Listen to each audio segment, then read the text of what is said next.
Tá críomh Peile Uladh agus críomh Iomána na Mumhan ag teacht chun Chluiche an Jerry Ceannais seo, agus an teachtain seo Diarmuid le Beirt Sainiolaí fan dá Cluiche sin.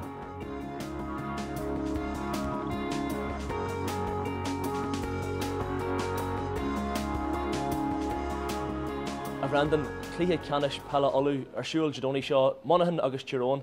Go sé híl tú de Mumhan go dtí seo mbliana?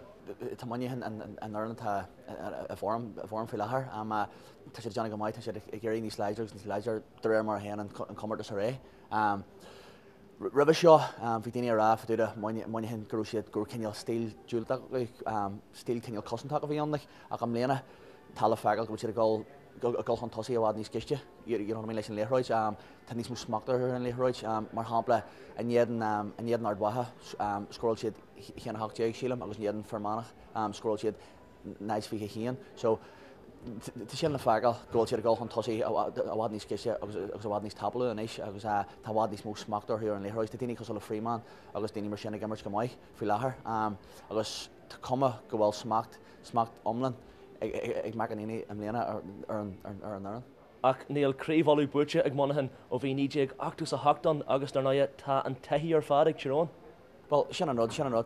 Well, tásúlagam nach rachaí an áchaid a bhéim ar Mumhan am léana, but Tyrone, cead is féidir leat ar afdú de Tyrone, tan taithí a acu, tá me í hard farin de Chluiche. Béile feagal ha mé Mumhan abalta cinneal smacht a choruthú. Gach rud a caiithir ag me hard tá sé abalta an orna ahrú.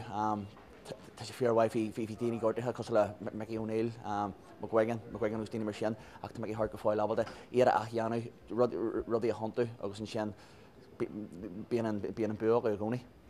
Bontáistí mar sin ag an dá oran ach cén áite mé an targa agad héan Jadóní?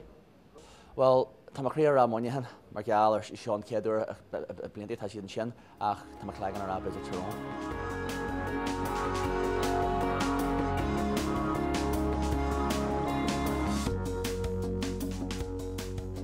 Diarmuid Chluiche Ceannais Iomána na Mumhan idir Corcaigh agus Port Larga an teachtain caite cóscóra a bhí an an cóscóir sin cartha san Jerry? Sílim go mar an chead lá bhí Port Larga fearhhar ar fad. Bhí le bhád níos fearna Corcaigh cé nach ruach coolína tarthu ag le háma ach tháinig Corcaigh ar eis go maiid. Chuí Port Larga an tosaí le cead coolína pointe bhaint dar lá tháinig Corcaigh ar eis go maiid agus bhí an lán coolí a bhí ag Port Larga. Rinne a couple fáil ar a saci agus fuair se carta buí agus chuí an réitear le Lord heige so dathraí siad agus nuair dathraí siad fuair a saci cool. Fuair Ben O'Connor coolní agus bhí cumar scéal gur Corcaigh go bhaint ach tháinig fuair siad pocsíir fuair Port Larga pocsíir go máil níl sig daine bí cé dóibh fuair Port Larga cool ach sílim nuair a arcantar an cléir an Iomlán gur Port Larga lán comáil le Corcaigh an lá. Ach don teachtain seo thugann an teachtain seo go dtíir tá rud amháine go le ní thucail le Corcaigh bheith go holca ríist agus ní thucail le Port Larga bheith comáil ríist. So dá mén a ggóilthaigh seop a gáil glacad ó a churthain €20 nó £20 an tíobh seo teorann ar Corcaigh de Saharn. Sílim go muna siad go sásta.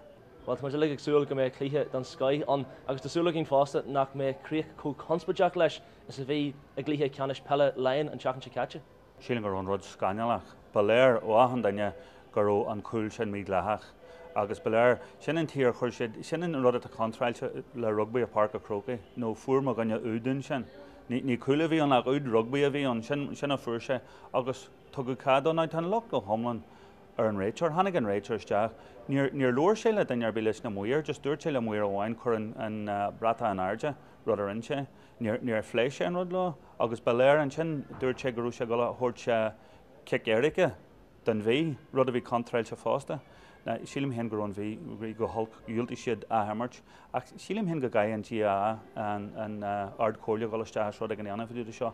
nó an rud atá bhí an baléir is léir agus de ahan daine gur an rud contrailte agus mar sin níor cóir go mé an coolla an bhí mar sin de bhí an buig an lú agus tá sé go siimplí sin. Go leigil ba chóir go mé an lú mar choirí na láin.